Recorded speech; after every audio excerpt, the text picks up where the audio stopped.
كل ضرباتك طالعه على الدور الثاني. انت ده التارجت بتاعك، بتضرب على مقاس دراعك، ده المطلوب منك، مش مطالب بانك توصل هنا.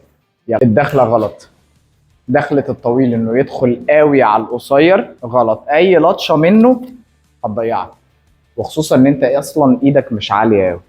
فدايما لما خش على الريتش بتاعك، ده اخرك في الدخول، سنتي زياده انت تتحمل مسؤوليته. هنا وقعنا بقى تاني، هنا وقعنا تاني في الفخ القديم. فكره خد خد خد متشافه، انا قلت هي لايك لايتنينج، هي على طول. هو ما يشوفهاش، لو شافها هيفاديها. صعبه نشتغل عليها، ما احنا بنتمرن. يلا.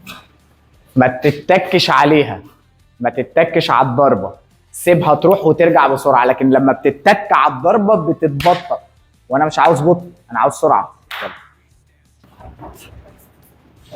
لا ده غلط جدا، ده غلط. لو انا اللي بلعبك هجيبك، هصطادك، هتبقى هدف سهل قوي بالنسبه لي. عمر ما ايدك تبقى هنا، عمر ما ايدك تبقى هنا، لا مع طويل ولا قصير.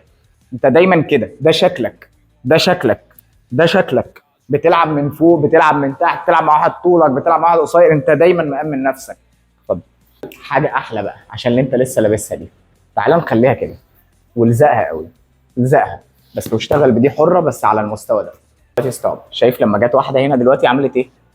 عملت كده ليه؟ عشان دي مش لازقه، ده اللي انا لسه بتكلم فيه. يلا. طب تيجي تضرب تعمل كده ليه؟ دي ليه؟ دي ليه؟